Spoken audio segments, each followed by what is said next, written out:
Yeah, welcome back to another episode of the Format Podcast. Got a pretty good show for you here today. Gonna have our guy Ryan Lankford, the Format Podcast official college football analyst, back to talk week 2, or I guess week 3, and wrap up week 2 of the college football season. Gonna talk some Colorado, of course, and other big stories of the college football season. But before we get to that, you know what time it is. If you haven't already, please go ahead, click that subscribe, that like, and that notification bell right here on your screen on YouTube. And if you want the audio-only version of the podcast, open up your audio podcast platform, hit the search bar, type in the Format Podcast. We should come right up. If you enjoy the content, please make sure you give us that 5-star review and also leave a comment. All that stuff helps us rise in the algorithm, helps us find more sports fans, helps more sports fans find us. Now let's get right to it. All right, everybody, welcome back. And here we are for second time this college football season. My main man, Ryan Lankford, former Big Ten wide receiver at Illinois, Indianapolis Colt, and multiple teams in the Canadian Football League. What's going on, Ryan? Hey, man, another day above ground is a good day above ground. I hear that, man. I hear that. Well, let's get right to it, man. Let's talk some college ball. So we're talking college football in 2023. You know where we got to start. And, of course, that's out in Boulder with the Colorado Buffaloes, man. They're doing incredible things. It's only 2 games in, but absolutely. If you just look at, I think, the impact that Dion and his team are having on college football, it is absolutely amazing. No one could have foreseen this happening this quickly. So, of course, they're getting a ton of hype, and all that's cool, and they are probably the biggest story in sports right now, which is amazing. But beyond that, let's get a little bit into the X's and O's here. We've seen star quarterback Shedeur Sanders has made himself into one of the probably top 5 quarterbacks in the country. NFL draft guru Mel Kiper already has him moved up to 3rd among quarterbacks on his draft. That would be presumably behind Drake May from North Carolina, and of course, reigning Heisman Trophy winner Caleb Williams. But what I want to ask you about is, what are a couple of things that you've seen schematically that Colorado is doing to have such success, especially offensively, being that you're a receiver? Tell us a little bit about some of the stuff you're seeing them do. Well, they got playmakers, right? All the guys can kind of get the ball and make plays when they're in their hands. And I think it all kind of stems back to the coaching too, right? The coach is kind of letting them kind of do their thing, be athletes, be players. And they got a bunch of guys that believe. And again, I'm harping back on the belief. Like, when you got people that can buy in and fight for one cause, they're gonna move. They're gonna move. And they got guys on offense that can spread the ball. All the receivers are making plays, and they're a strong looking team. And I think they're gonna be able to compete all year. I know they'll be able to compete all year. Yeah, I think so as well. And I know that I can't remember his name, but the offensive coordinator, former Kent State head coach, and I'm sure you know this well, for whatever reason, those teams in the MAC put up a lot of points. And they do. Right. They do. And so he's there, and clearly he and Shedeur are seeing eye to eye on things. They're communicating really well. They're playing well. Shedeur is putting up big numbers. He does not have an interception yet. He's got over 900 passing yards. If I'm not mistaken, he's got like 903 passing yards, 6 touchdowns, no picks. And those 903 passing yards are the 4th most in the first 2 games of a season in the last 20 years in the Pac-12, which is absolutely nuts. And yeah, so are you seeing anything maybe that the receivers are doing or in the play design that they're using to get free and make things happen? They're winning their matchups. And that's what it comes down to, right? And if your playmakers can be theoretically their playmakers, you're going to win, So when they're sliding coverage over on top of Travis, they got other receivers that are winning the one-on-one battles, whether that's on the slant, quick game, where they're throwing the quick out, throwing the deep ball, taking the shot passes. They're just a balanced offense, and they keep you on your heels as a defense, but as an offense, they're attacking, they're rolling. What do you like about the way Shedeur Sanders is processing in terms of, going through his reads and his progressions? Yeah. What do you like about that? Because that's, the thing that really stands out to me and that I love. You see oftentimes the black quarterback, it's slowing down now, but oftentimes black quarterbacks are stereotyped because of, the mobility. And a lot of times they're just taught, if the first read isn't there, take off, make something happen with athleticism. But that's not at all something that we see from Shedeur Sanders. What do you see from him when he's in the pocket and he's going through making clearly the right decisions? Yeah, well, he's going through his reads, which is good. He's comfortable. Mm-hmm. And I think being comfortable is step one. You got to be able, as a quarterback, to command the huddle, break the huddle, Mm-hmm. make sure everybody's in line. Once the ball is snapped, go through your progressions. Go to one, go to two. If two's not there, make a decision. Can you go to three? Do you need to run? Mm-hmm. And he does that very well. What he also does is before he runs, he makes the threat as if he's going to run, and his Mm. receivers jump into a scramble drill. That's really where you get your money. You get your Okay. money when busted plays about to run, the DB's looking around like, oh shoot, where's my guy? And Mm-hmm. boom, my dude ran north, and they throw the deep ball over the top for a Okay. touchdown or get a lot of points. So just keeping the play alive, that's tough as a defensive guy. Imagine Mm-hmm. defensive guy, you're playing DB, ball snap. You're thinking you got about 6 to 7 seconds that you gotta Mm-hmm. cover this person. Well, if the quarterback breaks the pocket and you get to 8 seconds, 10 seconds, now it's like, oh, it's chaos, and everyone Mm-hmm. is usually not up to speed at that time. So he does a great job of making plays happen when the plays are there, and his receivers are getting open and doing what they can to help him. Okay. So let me ask you this: as a wide receiver, both Division One, well, I guess FBS, whatever they want to call it now, but FBS Right, and right. professionally, what were some of the routes and situations where you thrived? Were you a slot guy? Were you an over the top guy? I know you were a track guy in high school as well. What were some hmm of the hmm situations and the type of routes where you really thrived? Personally, my favorite route is the comeback route, right? Mm-hmm. Comeback, you're running about 18 to 20 yards. Mm-hmm. But it was beautiful for me because most guys are thinking I'm running a deep ball, right? They're thinking I'm going to run past you. They're thinking that I'm going to take off. So as soon as that DB starts to turn right around that 15, 16-yard mark, I'm dropping my hips and coming back, right? And at Okay. that time, once the ball's gone, you can't stop that. So I use speed to my advantage. Mm-hmm. But at the same time, I liked being in the slot as well and having a mismatch against a linebacker who can't run Mm-hmm. with me, who doesn't know where I'm going, who isn't as shifty. And that's where a good offensive coordinator comes into play, knowing where to put guys Mm-hmm. in the right situations, right? And it just helps having multiple guys who can play in and out. We call them plug and play guys who can Mm-hmm. play all sides of the offense, be inside, be outside. It keeps the Mm-hmm. defense off balance, and it keeps them honest. So that's what I would say. I would say comeback was probably my favorite. Love the post route. Any time where I could just get out there and run, I knew Mm-hmm. that if I had a quarterback that was going to throw it out there, we gonna make it happen. Okay. Well, and before we get back to the college football, just a little more about you. Were there any receivers that you modeled your game after, or did you kind of take different things from different guys? Yeah, I took a lot of things from different guys. I was always the smaller receiver, right? So when I Mm-hmm. was in Indy, I was playing with Ty. Ty Hilton was a great Mm-hmm. guy. Really broke down the game a lot for me. Reggie Wayne was there, so it was nice to be with Reggie Wayne and just kind of talking ball with him as a veteran and just seeing how he does. But I've always liked returners, punt returners. Devin Mm-hmm. Hester, my all-time Okay. favorite player. Huge Miami Hurricane fan. I was going to the University of Miami. I knew it as a kid. They were going to offer me. I was going to win the Heisman, all that. Now, obviously, it didn't happen, but Devin Right. Hester was my guy. I loved how he really kind of transitions, because I think people don't realize that he was a kind of a DB wide receiver kind of guy, but then he Mm-hmm. started returning kicks and punts, and that's where he made his bread. Okay. So I loved how he kind of pivoted and made moves, and Mm-hmm. so he's up there in my ranks. Got you. Got you. Okay, so let's take it back to college football. So second thing we want to talk about here, and I know you watched this one with a close eye. The Texas Alabama, which was the big time game of the night, and that was very interesting to see. I think Yeah, yeah. obviously we know that Texas won, I think 34-24, if I'm not mistaken, and hmm yeah, 34-24. And now I'm not going to sit back here and try to tell you that it's done for Nick Saban. I think that would be ridiculous. He has accomplished Right, way too much in this game. But right. what were some of your takeaways from Texas?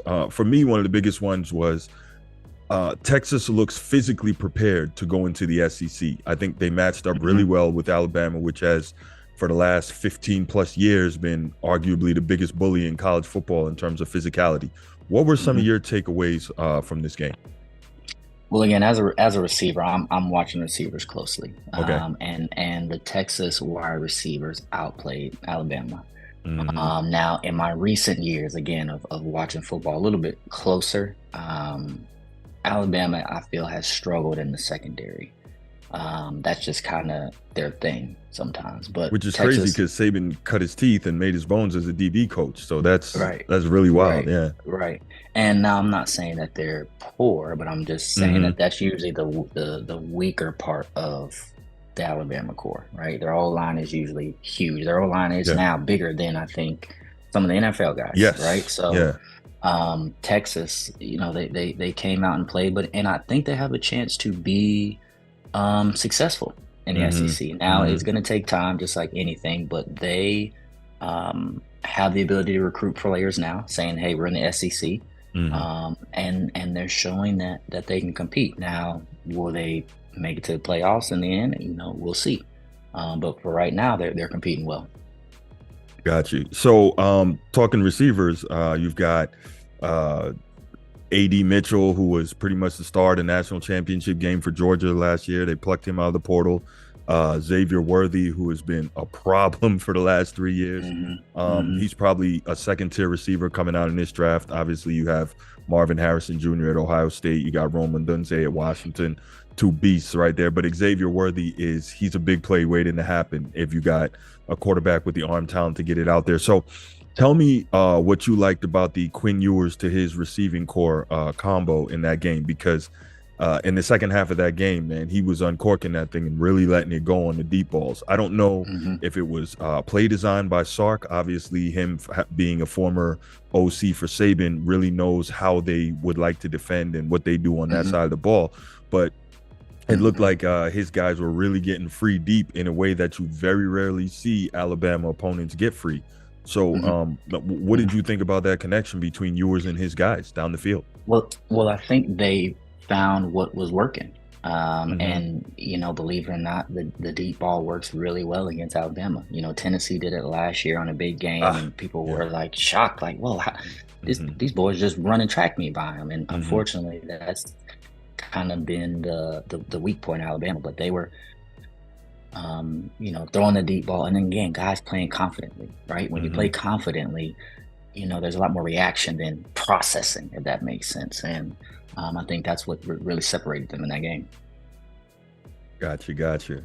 Yeah, I was totally impressed, and I think a lot of people were looking at that Texas game and saying if there's ever a time to kind of catch Alabama, that time is now. And Right. will Texas truly be able to finally make that step up in competition and beat one of the big boys? But yeah, I think they impressed a lot of people, obviously not just through the air, but in the trenches with their ability to match up with Alabama and kind of whip them Right. on both sides of the Right. ball, offensive and Right. defensive lines.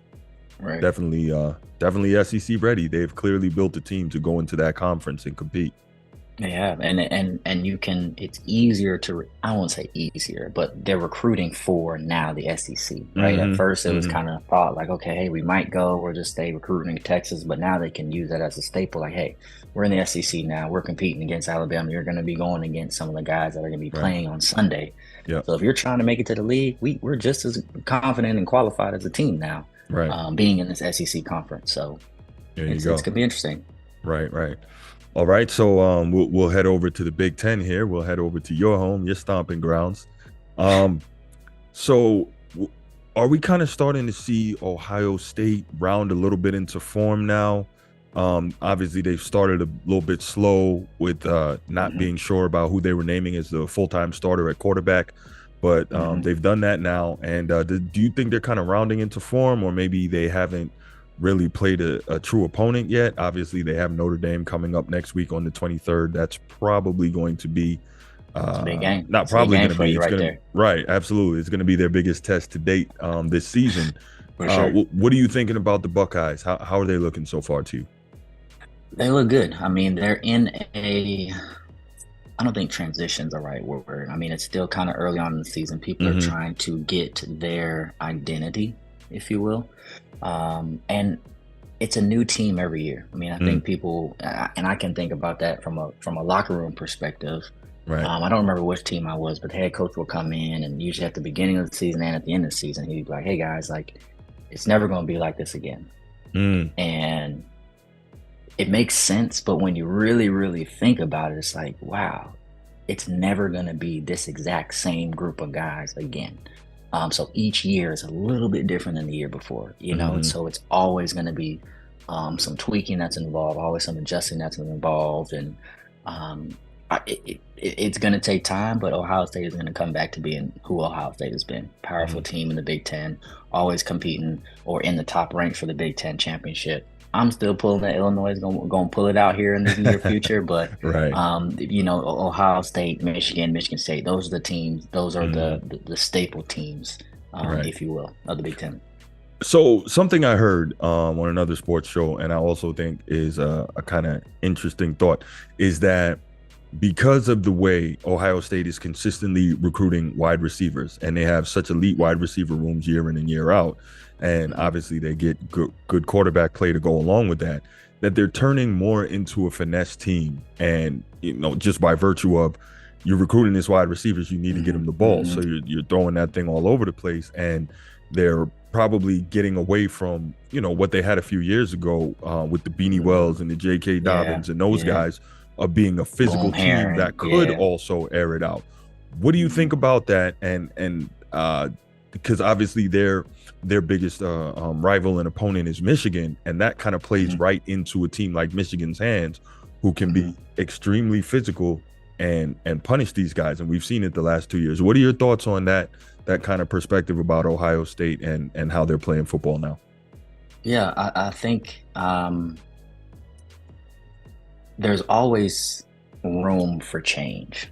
And doing it one way doesn't mean the only way it has to be done. Hmm. And I think that that happens throughout the Big Ten. I mean, you Hmm. can think about, you know, Wisconsin used to be that big Yeah, smash mouth running the absolutely. ball team, but now they, you know, a little bit more finesse than what they used to be, right? So Hmm. recruiting is a little bit different. The game is changing a little bit. I think the speed is um, coming more to the Big Ten, if that makes sense, or not. It's not always that smash mouth ball, but you Right. need to have a powerful running back in the Big Ten, especially Mhm. once you get in those later months, getting Yes. cold, it's getting snowy. Yes. You can't throw that ball like it's still South Florida warm. It's a little bit different out there. Right. So you've got to be able to run the ball and break teams down. So it's going to be interesting to see. But I think where they're moving, which is kind of away from that, you know, big back mentality, Hmm. it's cool. I mean, it's cool. And again, as a receiver, I love seeing it. I love seeing I was just it. about to say, sounds like it's a little receiver bias coming out there. Yeah, just a little bit, just a little bit. Right, right. Okay. So next point. So we know that the SEC consistently gets all the credit for being the best league in college football. And um, that's something I've kind of railed against for a long time, as crazy as it sounds. Just looking at it year in and year out, they're not always the conference that necessarily has, let's say this, they get a lot of, I think they're an extremely top heavy conference. I don't think the bottom Hmm. half of the SEC is any better than the bottom half of most of the Power Five conferences. But Hmm. those teams get credit because they're SEC. You know what I mean? And it's like, when in doubt, go SEC. Now, that said, all these championships they've won over, the past 2 decades, and the fact Hmm. that, what is it? I want to say, what do we have? Florida, Alabama, LSU, now Georgia. So you've Hmm. got maybe I'm missing one, but and Auburn. So you've got five Hmm. programs in that conference that have won championships, I want to say, over the last 20 years. So that right there kind of, it's hard to argue that it's not the best conference based on, at the end of the day, what do we do Right, this for, right? Coach Herm Edwards right. said, hello, you played to That's right. win the game, right? And That's right. and that's That's what those right. guys are doing. So at the end of the day, there's that. But this season is really interesting. They're not playing so well on their early non-conference schedule, and the Hmm. Pac-12, oddly enough, in its final year of existence as we Right, know it, right. has 8 teams in the top 25. What do you think Hmm. of that, and what's going on Hmm. there? Recruiting is different now. Think about it. I mean, Ah, you got the transfer portal yeah. open, so you've got the ability to be playing at the University of Illinois this year, and then go Hmm. play for the University of Hawaii next year with Right. no problems, with Right. no nothing. Hmm. So that's really, really changing the landscape of college football. I mean, it's completely different from when you're watching games and they say, "Oh, this guy, University of such and such transfer." We weren't Mm-hmm. seeing that. You were seeing that Right. in the professional league. So I think Mm-hmm. just the fact that players have the ability to kind of choose where they want to go, when they want to go, how they want to go, Mm-hmm. is changing the landscape of college football. On top of um, just the ability to recruit now, to recruit bigger Mm-hmm. with that ability, and Right. um, it's I think it's awesome personally, Yeah. because the coaches have been able to kind of dip and dab when they wanted to Yeah. leave, Yeah. and players have kind of been stuck, and had to sit a year, which would make guys kind of not wait. And then because I mean, there's guys that I played with at Illinois that Mm. were thinking of transferring. They're like, all right, well, if I transfer, I got to sit. And then some people did transfer and they sit and went to another school, and it's like, Mm. man, these guys are just as good or better than me, and could have played longer, but it was a different system, different time, and Right. everything works out how it should. So Right. And so what do you think of the fact that and this is odd for such a dominant conference, defensive backs, running backs, defensive tackles, and more recently wide mhm. receivers, but such a dominant conference in those positions. What is it about the SEC that doesn't particularly breed great quarterback play on the next level? Have you noticed that? Is it an That's emphasis thing? Is it a style of play thing? I think it's pretty interesting. Obviously, you got a that Matt is Stafford or interesting. a Cam Newton. You have a few guys, but for the most part, the SEC doesn't really, and Tua now, That but is for the most part, interesting. SEC doesn't do it. Now you look at That the is interesting. Pac-12. Pac-12 has like 5 elite quarterbacks in that conference, at Yeah, least in yeah, college, and yeah, guys that look like they'll translate well. Michael yeah. Penix Jr., Caleb Williams, Shadur Sanders, Bo Nix. Hmm. Not so sure about him on the next level, but you get the point. You got freshman Hmm. Dante Moore at UCLA. I mean, there's some really good quarterbacks in that conference. DJ Uiagalelei transfer out from Clemson to Oregon State. Hmm. Kind of, Hmm. what do you attribute that to? Is it just the way they recruit out there, the type of schemes they're running? What do you think it is? I really don't know. I think uh, I don't know if there is a clear answer. I Mm-hmm. think just similar to how the world works, everyone essentially at some point is going to get their time to shine, Mm-hmm. Mm-hmm. and this might be that time, Right. for the last, for the last years of this, Yeah. conference, Right. what a way for them to go out, kind of thing. Bang. Go out with a But bang. yeah, so I really don't know, but I'm personally excited. I think again the transfer portal is helping Yeah. increase this ability, Mm-hmm. because now there's people that are transferring from all over the country, and Right. that backup at USC that would be the next Caleb might now go somewhere else. Might go to SEC Great school. He point. might go to the position, and we don't know who that person is until Mm-hmm. they're put in that position. Right. I think that I think to your point about the transfer portal, I think it's really good for college football because with the SEC winning so much, the sport has become very, very regional. And so, Hmm. like around the playoff time and late in the season, you don't, I mean, obviously, the Northeast part of the country's never been a college football hotbed. We get that. But with every year, you'll generally have in a 14 playoff scenario, you'll often have 2 SEC teams in the playoff. And Hmm. you're going to see more when it stretches out to a 12-team playoff. Obviously, you'll Hmm. probably see in some years 4 SEC teams in there, which I'm sure is Hmm. what they wanted because Yeah. ESPN owns the SEC network, so that's good for them, Right. and they Right. broadcast Right. the college football playoff. But anyway, um, Right.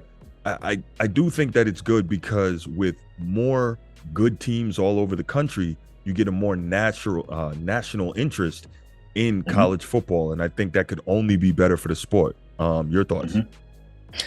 I agree. I agree. I think everyone really loves college football now. What's Mm-hmm. also helping that's getting overlooked is the power of social media. Ah. Social media is really giving guys and fans an inside look at kind of what kind of goes on, right? Mm-hmm. Because I just remember, going to practice and going to games, and people Mm-hmm. were only seeing me if they physically were there, Mm-hmm. or if someone happened to be recording us at practice. Right.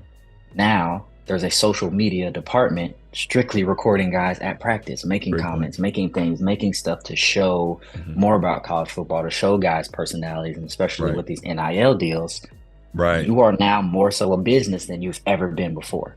That's true. And I think that is just building to the hype because now you got kids that are in elementary school and middle school, like, man, I just got to make it to college and Hmm. Powerade might pay me out. If I make Yeah. it to the NFL, if I make it more, great. But guys are getting paid now. That's Right. that's that's the thing. It's a little bit Right. different. So I think it adds some freshness to college football. I do think the transfer portal and all this other stuff is going to kind of take away long term come some of that tradition and Yeah. team I agree. camaraderie Hmm. because now it's more of a business. Like you said, Yeah. I went to Illinois. I was there like, man, this is like high school times two. Hmm. Right? This is these we're together. These are my boys. This is gonna be the Hmm. same group of guys I'm gonna have for the next 4 years. Not, hey, I'm coming to Illinois. Like, wow, we got a class of 20. All 20 of these guys could transfer next year and start somewhere else Right. without any problems. Right. It's a different type of game now. So Yeah. but change is always good. Not always good, but change is always new. Yeah. And Inevitable. and you got to embrace it. Yeah, you got to embrace it. So Right. Right. Yeah. I'm excited to see. Yeah. To your point about social media, I actually I agree with you that that is very true because if you look at the NBA is Hmm. 1000% a social media league, and that's Hmm. one of the biggest things about it that is led to its level of success. I would say more so than the actual games in Yes. the competition is its social media influence. And I've always wondered why the NFL, being the most popular sport, doesn't make a more concerted effort to Hmm. be more heavily involved in social media. Because if they Hmm. do that, I mean, they Hmm. already run, for the most part, the sporting landscape in America. But Right. if they make Right. a concerted effort to really dominate the social media landscape, it's absolutely over for Hmm. everybody else. But yeah, it's great for college football, and I love to see it as well. Yeah, and I think people are starting to embrace that, right? Because you're starting to Hmm. see NFL teams kind of have a little personality on their social media account. Hmm. But it is harder compared to the NBA because the NBA is only going to have what, 11, 12, 15 guys on a Hmm. team per se. 15, yeah. 15. But college football, any other sport, there's 11 on offense, 11 on defense, their backups, special Hmm. teams. So, like, it's a bigger wave of people to be kind of strategically focused on. So I think that just the fact that social media is just booming in general, and Hmm. that's the new thing. That's what's keeping people interested. That's what's keeping viewers on sports. Yeah, absolutely, absolutely. Well, Ryan, man, thanks again for joining us. Before I let you Absolutely. go, any games you're really looking forward to this weekend? Yeah, of course you got to watch Colorado. Yeah, That's like our everybody's alma mater at this point. absolutely. But there's been some chatter amongst the Colorado coaches, which is great. Colorado Did State said see that. something to Dion, Hmm. and Dion made a great point, in my opinion. Kind of made a video about at practice what he's basically telling his team about what had happened. And I like Dion's perspective because he doesn't really talk about other people, right? They talking about what we're Hmm. doing, what we do, how we do it, what we do. Right. But the moment that you give us a reason to talk about y'all because y'all choosing to talk about us, We're gonna go get you you. best believe we're gonna put that pinboard right on the board, Yeah. and everything is about that. So Hmm. I'm excited to see how that goes, and then there's Hmm. always a healthy competition. Right. I'm always down that. Illinois, we got Penn State this week, going to be tough. That's gonna be a tough Um, one. it's going to be a tough one. It's going to be a tough one. My Hmm. dad's a Penn State alum, so he's going for I them. forgot But about that. That's right. Yeah. we rooting for Illini. So those are probably Hmm. my biggest games. But it's just I'm Yeah. enjoying it all. I'm enjoying it all. But those are the two that I'm looking at. Absolutely. What about yourself? Yeah, this kind of looks like in my estimation, like a build-up weekend. There's some big games next weekend. Hmm. So obviously, if you know me, and obviously you do, and to my listeners and viewers, they know I'll be obviously watching Notre Dame versus Central Michigan, which is basically our final tune-up before the big one against Right. Ohio State next weekend at Notre Dame Stadium. So definitely looking forward to that one. But there don't seem to be any major matches. I may Hmm. sit down at the 4 o'clock game and watch that Ohio State Western Kentucky. Hmm. Western Kentucky's an offense that can put some points on the board, and Hmm. kind of looking to see how Ohio State deals with them defensively to kind of see, hey, what can Notre Dame do against them next week? And also, is Western Kentucky going to be able to be physical with them at all? Because that's one of Right. one of the things Notre Dame likes to use as a calling card, being physical at the point of attack, great offensive Hmm. line. They like to call themselves O-line U, always Hmm. sending guys from up front to the league. And so will they be able to run against Ohio State, who always has talent on the defensive Right. line? But Washington and Michigan State, kind of want to see how Michigan Yeah. State is going to be able to handle things, especially in the wake of the whole Mel Tucker scandal. But Right. Right. still a decent team, and obviously any chance you get to watch Roman Dunze and Michael Penix Jr. is obviously, yeah, it's probably going to be a fireworks show. So probably those three right there. Right. Yeah. Yeah. Those are good games. Good games. Yeah, absolutely, absolutely. So anything else you wanted to drop on us before I let you get out of here, man? Nah, nothing, man. Just hey, glad to watch this next week's of football and see y'all next week. Yes, sir. Yes, sir. Can't wait to have you back next week, man. Well, you have a good one, Ryan. Thanks for joining us.